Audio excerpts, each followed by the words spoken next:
Saya semakin yakin ya, walaupun full dress rehearsal untuk konsert kita besok semakin bagus, perfect. Jadi sebelum tu bow. Bow. Encik Sumari? Ya saya. Kenapa kita Kenapa kita kena bow? Kita kena bow sebab kita kena hormat kepada semua penonton yang datang support kita. Okey? Okay. Bow. Sama sendiri tak payah. Hormat kat orang je, sama sendiri tak payah. Okey? Bow. Yes. Okey, sekarang ni saya nak dengarkan lagu yang pertama, di mana lagu ni saya nak semua golongan masyarakat akan menyanyi dengan kita. Okey? Please bagi saya lagu yang itu. Okey? Gigi, tak payah bincang lagi. Nyanyi ya. Ready Ready.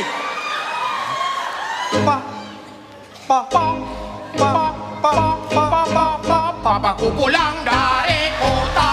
Papaku belikan kereta. Bukan. Kereta kecil warna merah. Mana? Bolehku bawa ke sekolah.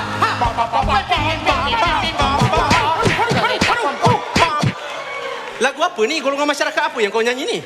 Inilah lagu golongan semua masyarakat, daripada yang baru meninggal sampai yang baru lahir.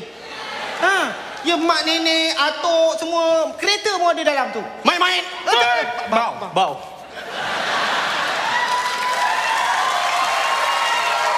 Okey, please, ini adalah nadi konsert kita.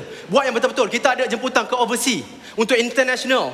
So saya nak lagu ni semua orang luar negara boleh nyanyi dengan kita, please, okey? Tak payah bincang lagi, gemuk. Dah, nyanyi. Ready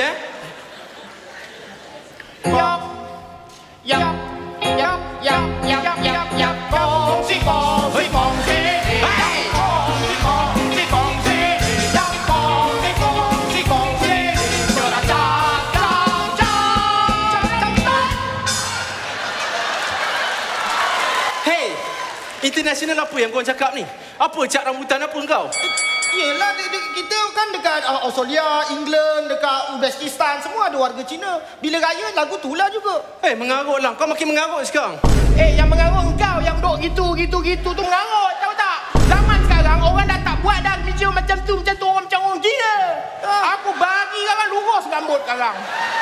Habis dia nak macam mana? Orang nak yang macam ni sekarang, ni zaman TikTok, ada